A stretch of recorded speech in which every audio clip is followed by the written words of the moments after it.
मित्रों नमस्कार। मित्रों, 2 मई दिन रविवार सायंकाल 6 बजे आपके बीच फिर एक बार दिल से दिल की बात में आपसे लाइव जुड़ने जा रहा हूं। आप सभी बंधुओं से आग्रह है कि आप शीघ्र से शीघ्र जुड़ें और हमारी इस लाइव को अगर पसंद आए तो अधिक से अधिक शेयर करने की चेष्टा करें, जिससे कि ये हमारे विषय समाज के और सरकार के विषयों में उनके संज्ञानों तक पहुँचे।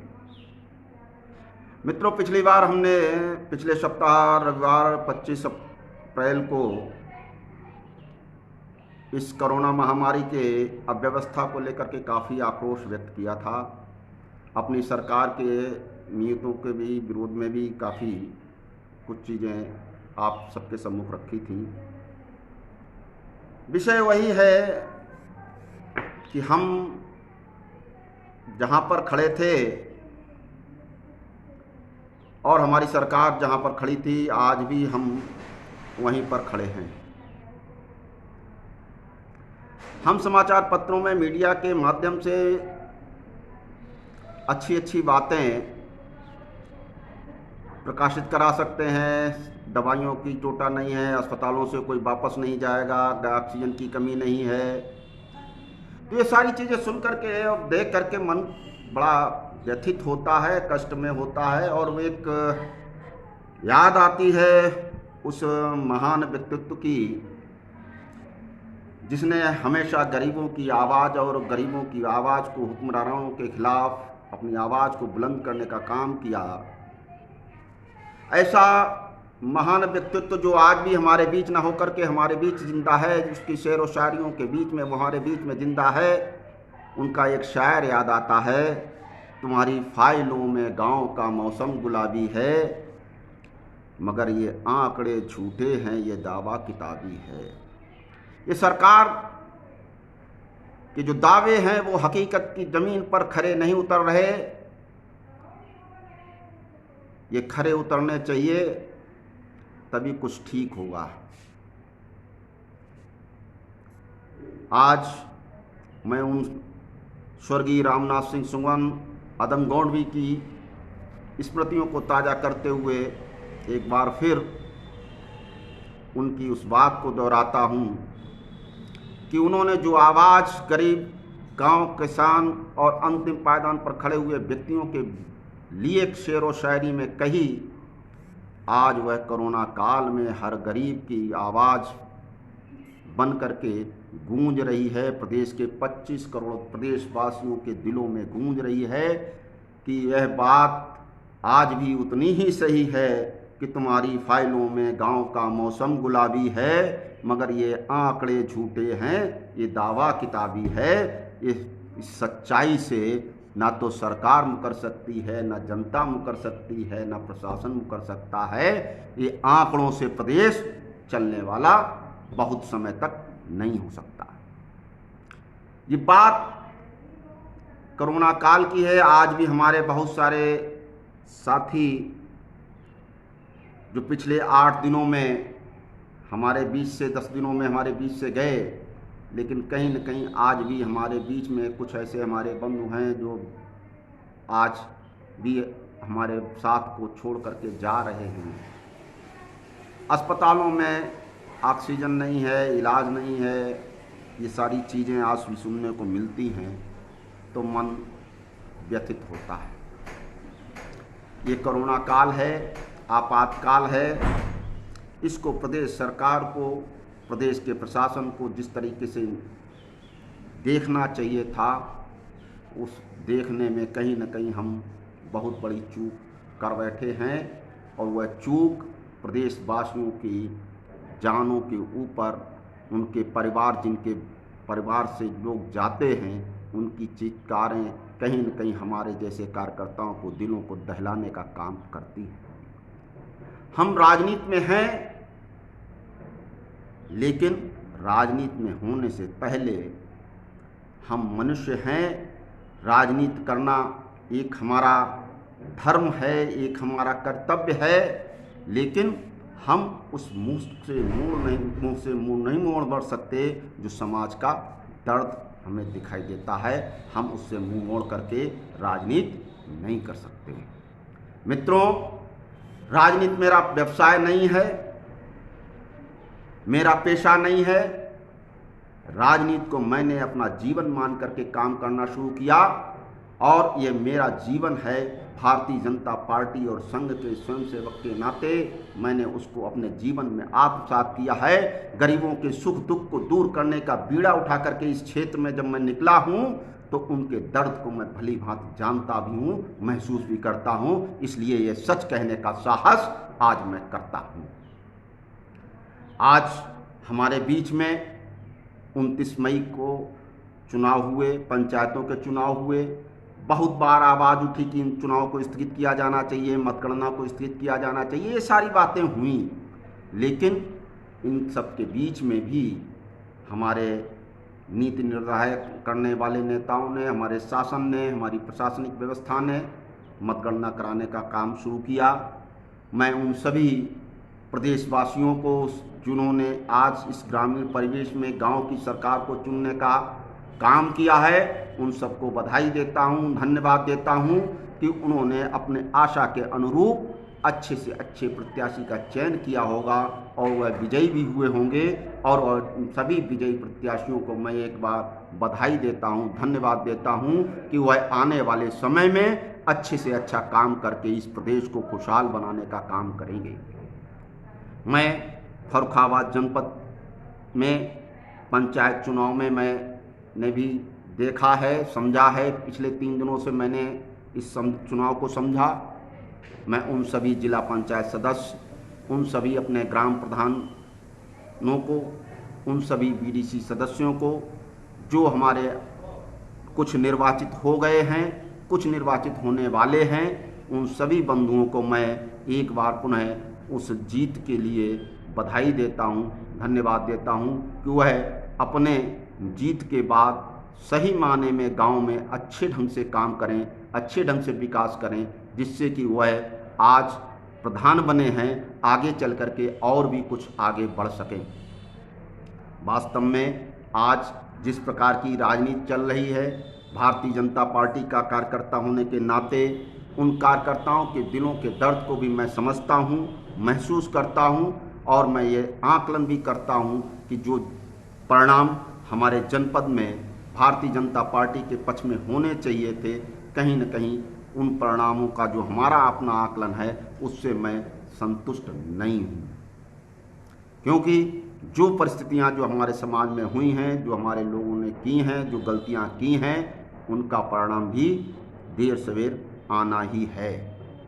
आज भारतीय जनता पार्टी का कार्यकर्ता जब परिणाम निकलेगा तो कहीं न कहीं वह अपने अंदर पीड़ा का अनुभव जरूर करेगा। हम आज प्रदेश में, आज देश में इन 5 राज्यों की बात करते हैं। उन 5 राज्यों में, बंगाल में हमने भारतीय जनता पार्टी के कार्यकर्ताओं ने, भारतीय जनता पार्टी के नेताओं ने पूरी ताकत के साथ, पूरी क्षमता के साथ काम किया और हम वहाँ पर काफ़ी कुछ सफल होने का भी प्रयास में रहे और हम सफल भी हुए। मैं ये दावा तो नहीं करता था कि मैं वहाँ बंगाल में सरकार बना लूँगा, मैं ऐसी अपेक्षा भी नहीं करता था, लेकिन जिन हालातों में हमने वहाँ काम खड़ा किया उससे कहीं न कहीं हमारे कार्यकर्ताओं में हमारी ज़मीन मजबूत होने का काम हमारे नेतृत्व ने किया है। इसके लिए मैं उस नेतृत्व को बधाई देता हूँ, धन्यवाद देता हूँ। भारतीय जनता पार्टी का कार्यकर्ता कभी चुनाव हारता नहीं है, या तो वह जीतता है या वो सीखता है। वह भारतीय जनता पार्टी का कार्यकर्ता असली वही है। भारतीय जनता पार्टी के कार्यकर्ता कभी पराजय को लेकर के साथ नहीं बैठा करते, किंतु आज की परिस्थितियां अलग हैं। आज की भारतीय जनता पार्टी का स्वरूप अलग है, प्रदेश का स्वरूप अलग है, सरकार का स्वरूप अलग है। आज कार्यकर्ता जूझता है, मरता है, लेकिन उसके जो मिलना चाहिए, जो विश्वास उसके साथ होना चाहिए, वह विश्वास पार्टी का नेतृत्व कार्यकर्ता के ऊपर नहीं करता। एक रोक लगा कि हम हर चीज़ में कहीं न कहीं जीतना चाहते हैं, कहीं न कहीं हम सत्ता की होड़ में लगे हैं। तो उस सत्ता की होड़ में लगे होने के कारण हमारे और दूसरे दलों के बीच में जो एक अंतर था, पार्टी विद द डिफरेंस का जो नारा हमने दिया था, वह नारा खत्म हो गया। हम पार्टी विद द डिफरेंस नहीं बचे। आज सब जिला पंचायत के क्षेत्रों में हो, चाहे विधानसभा के क्षेत्रों में, चाहे सांसद के क्षेत्रों में हो, कहीं न कहीं उन सब चीज़ों पर हमारे अंदर कहीं न कहीं एक दूरी, एक कमी आई है। उसमें हमें कहीं न कहीं बड़ा क्षति हुई है और हम समाज में उस रूप से कहने में आज सक्षम नहीं हैं जिस रूप में हम पहले सक्षम हुआ करते थे। आज हमारे माननीयों ने पूरा प्रयास किया है, जिले के चारों विधानसभाओं के माननीयों ने अपने अपने क्षेत्रों के जिला पंचायत सदस्यों को, अपने अपने क्षेत्र में विधानसभा बीडीसी सदस्यों को जिताने का काम उन्होंने, बीड़ा उनके हाथों में था। मैं जानता हूं कितना वो सफल हुए होंगे और कितना आगे सफल होंगे, ये परिणाम 24 घंटे बाद, 48 घंटे बाद सामने आ जाएगा।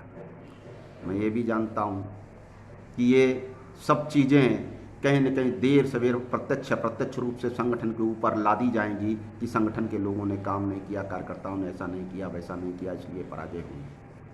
लेकिन इसमें कार्यकर्ता दुखी होता है, होगा, परेशान होगा, लेकिन दोष कार्यकर्ताओं का नहीं है। दोष कहीं न कहीं इन माननीयों का जरूर है, जो कि एक रोग हमारे समाज में लगा।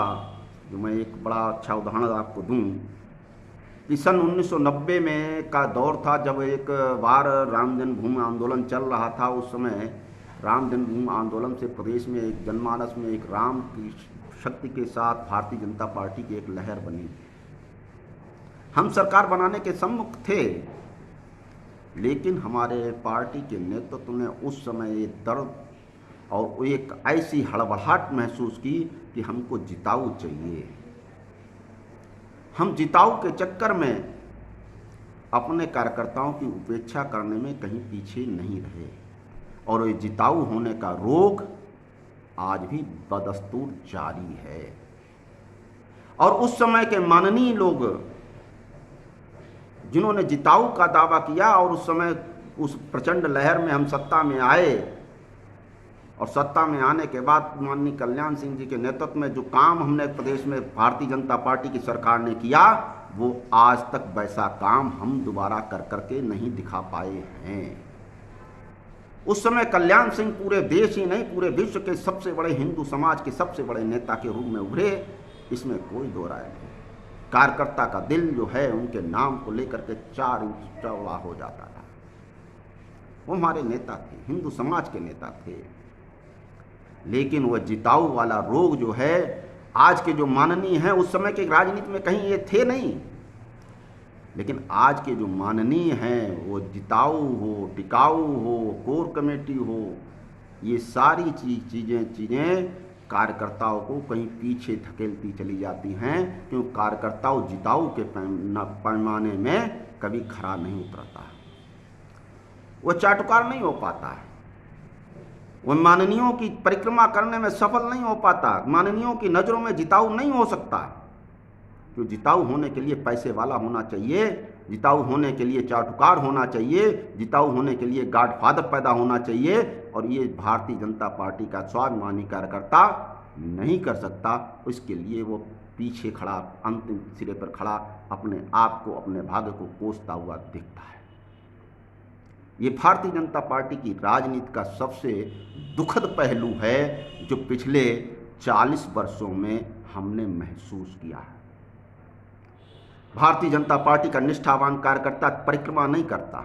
उपदेश दिए जाते हैं कि परिक्रमा नहीं, पराक्रम करिए, लेकिन जब लेने की बारी आती है, मिलने की बारी आती है, तो परिक्रमा करने वाले लोगों को मिला करता है, चाटुकारों को मिला करता है, और पराक्रम करने वाला, मेहनत करने वाला कार्यकर्ता अपने घरों में सिमट करके रह जाता है। आज कोई अंतर मेरे दृष्टि में नहीं है कि उत्तर प्रदेश में कहाँ कौन जिला पंचायत क्षेत्रों में किस दल के जिला पंचायत सदस्य बनेंगे, किस दल के क्या बनेंगे, फर्रुखाबाद में कौन बनेगा, कोई अंतर नहीं पड़ता। चाहे वो किसी दल के हों, सभी का स्वरूप लगभग एक जैसा है। अगर जनता ने अच्छे प्रत्याशियों को चुना होगा, अच्छे प्रतिनिधियों को चुना होगा, तो निश्चित रूप से कहीं न कहीं वो अच्छा काम करके दिखाएंगे, ऐसी मुझे पूरी उम्मीद है। मैं केवल अपने जनता के बीच, जनता का सम्मुख अपने साथियों से ज़रूर ये निवेदन करना चाहता हूँ कि वह आने वाले समय में अच्छे का चयन करें, अच्छे को पाएँ, और दल और बदल ये सब चीज़ें इतनी ख़त्म हो गई हैं कि इनमें कोई भी अंतर नहीं रह जाता। कौन किस दल का है, कौन निष्ठावान है, कौन निष्ठावान नहीं है, कौन जिताऊ है, कौन बिकाऊ है, कौन टिकाऊ है, ये अब किसी दल में कोई सीमाएं नहीं रही। हम सब जो पार्टी के वफादार रहे, पार्टी के लिए समर्पित रहे, पार्टी के लिए निष्ठावान रहे, हजारों लाखों कार्यकर्ताओं ने जिस इस भूमिका में अपने परिवारों का बलिदान किया, अपने समय को बलिदान किया, अपनी निष्ठाओं को, कर्मों को करके इस ऊंचाई तक पार्टी को लेकर के आए हैं, कहीं न कहीं हम लोगों की भावनाएं आहत जरूर होती हैं जब हम देखते हैं कि समाज के जिस दर्द को दूर करने का काम करने के लिए हम लोग उतरे, जिस व्यवस्था को परिवर्तन करने के लिए, दूर करने के लिए हम उतरे, उस व्यवस्था में परिवर्तन लेश मात्र भी नहीं हुआ। हम आने वाले समय में 2022 के चुनाव में सामने फिर होंगे, फिर कार्यकर्ताओं की याद की जाएगी, फिर ढूंढे जाएंगे, लेकिन उस समय की कसौटी पर कितने खरे उतरेंगे ये प्रदेश की 25 करोड़ की जनता हमको बताएगी। हम उस समय तय नहीं कर पाएंगे कि हमारे कौन से माननीय कितने निष्ठावान हमारे साबित होंगे। आने वाला समय जो 6 महीने का है, ये आंकड़े 2 दिन बाद जब सार्वजनिक होंगे, 3 दिन बाद जिला पंचायत के चुनाव हो जाएंगे, 1 महीने के बाद फिर सारी परिस्थितियां सामने आ जाएंगी। उस समय हमें लगेगा कि हम कहां पर खड़े हैं। आज भारत में, प्रदेश में जो परिस्थितियां बनी हैं, उन परिस्थितियों के लिए कहीं न कहीं हम सब कार्यकर्ताओं के मन में पीड़ा जरूर है। हम जो चाहते हैं वो कर नहीं पा रहे हैं, और ना करने के पीछे कहीं न कहीं हमारी सोच में, कहीं न कहीं हमारी नीतियों में कोई न कोई कमी तो जरूर है। इस पर विषय पर नेतृत्व को सोचने के लिए विवश होना ही पड़ेगा। हम जो चाहते थे वो नहीं हो पाया। इन 4.5 वर्ष पूरे हो गए हैं प्रदेश की सरकार को बने हुए। हमारे कार्यकर्ता जिस प्रकार की अपेक्षा रखते थे और समाज जो अपेक्षा रखता था, ये ठीक है कि हम दूसरों से अच्छे हैं, लेकिन जितने अच्छे होना चाहिए था, जितना अच्छा हमको दिखना चाहिए था, जितना अच्छा काम करना चाहिए था, उस कसौटी पर हम आज खरे साबित नहीं हुए।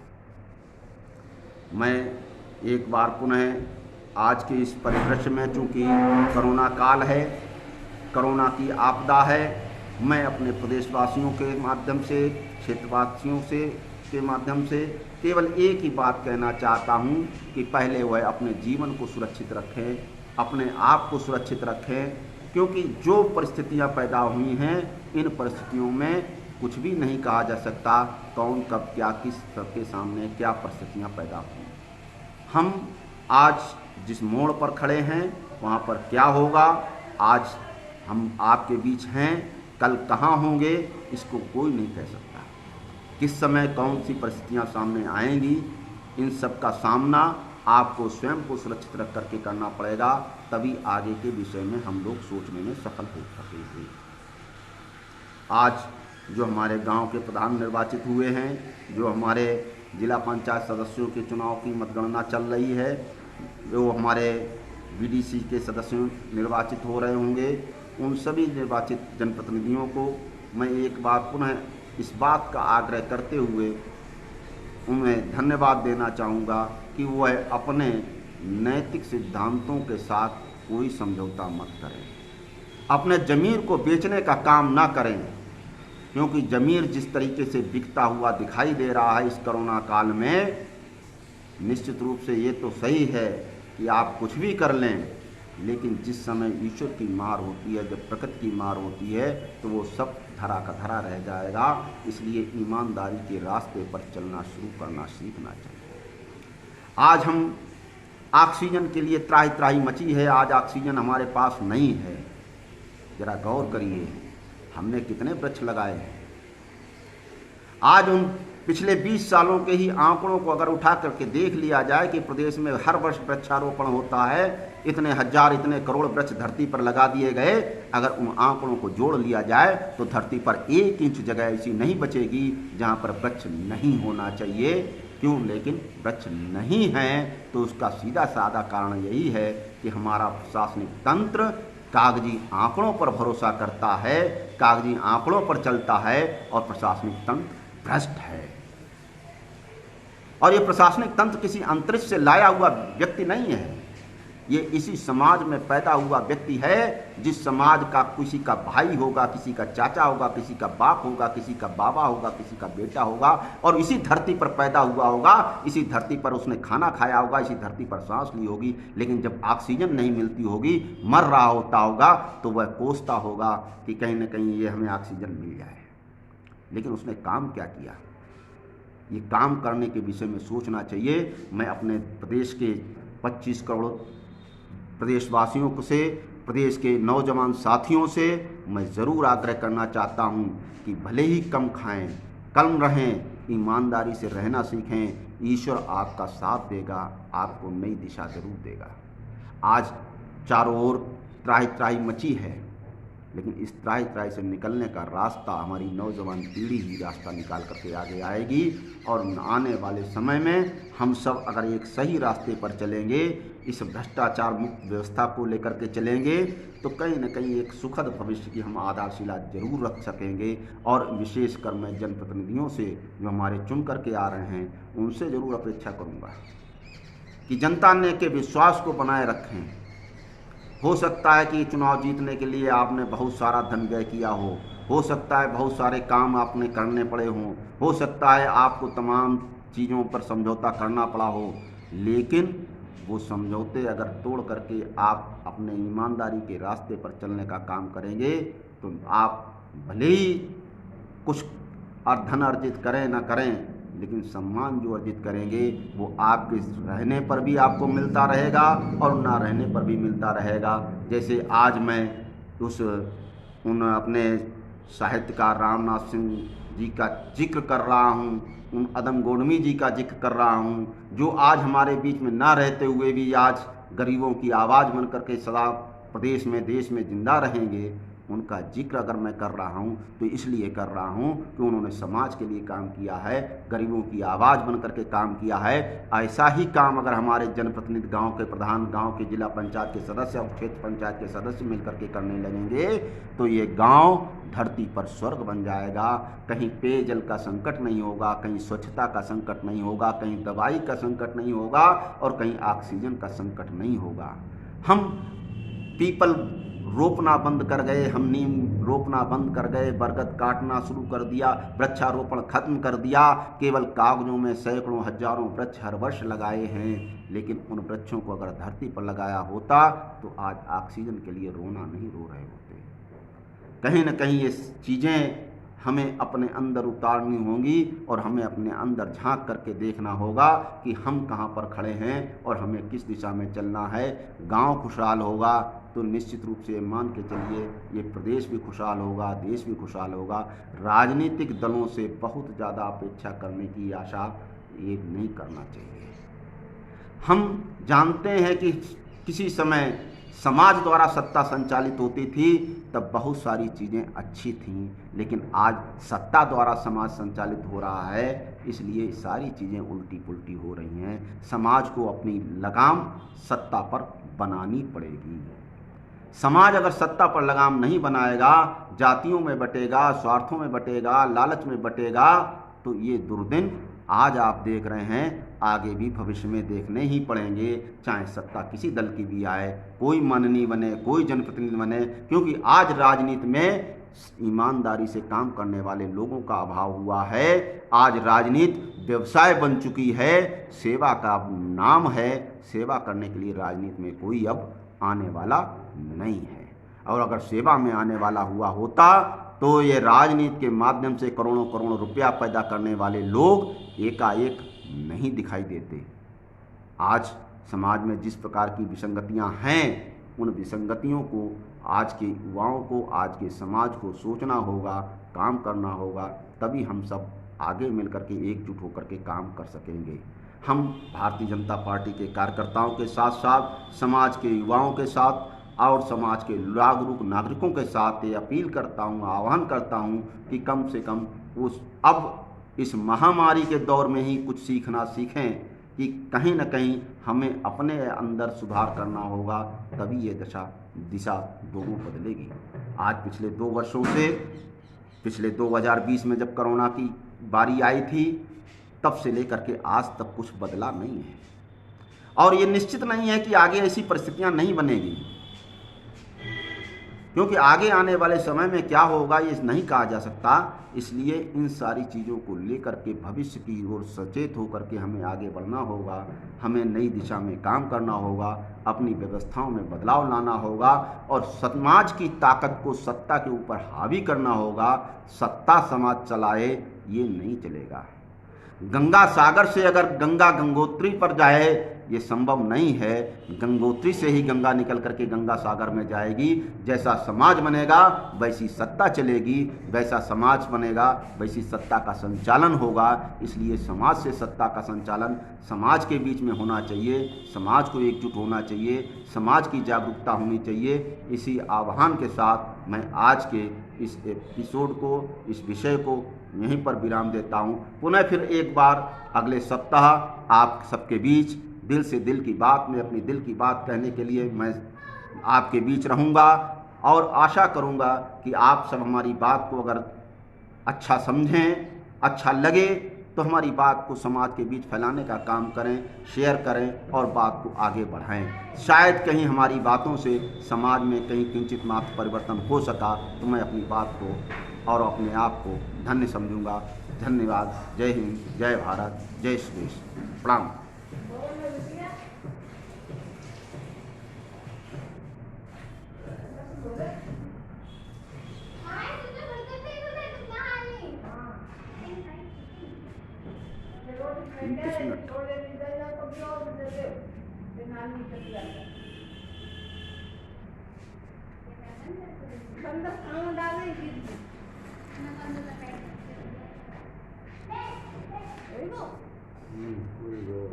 या कुल बोल जाते हैं बीच में, ज़्यादा नहीं बोलना चाहिए, आधा घंटा हो जाता है।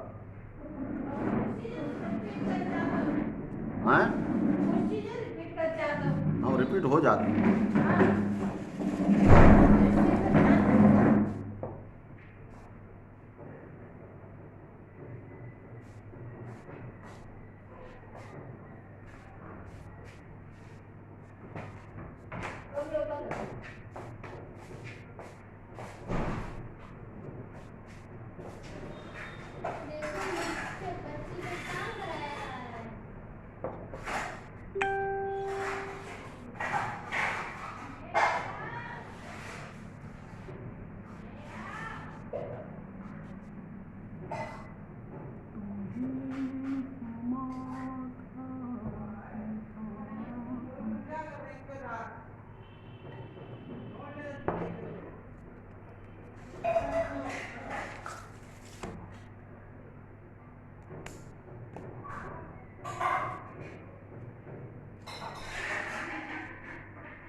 सेव नहीं हुआ वीडियो, चल रहा है।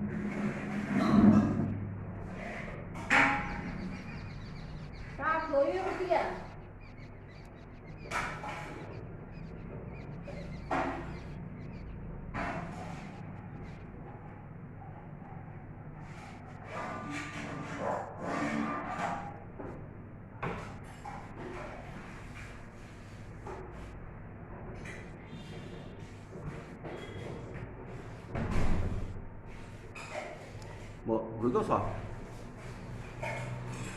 क्या करोगे? कसना पानी निकल कर बाद में पानी डालती थे जा डालो नहीं हुआ बात पता नहीं कैसे हुआ है वो क्या हाँ सही ना तेजाब? हाँ तेजाब सही नहीं? तेजाब नहीं जग बनावट अब है ही ना कटनी तो पतो ही नहीं कटेगी हाँ हाँ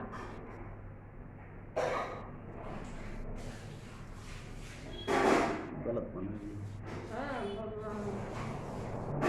है ही ना तेज नाम से पैर बनाया तब सारे मतलब समझ में ना आया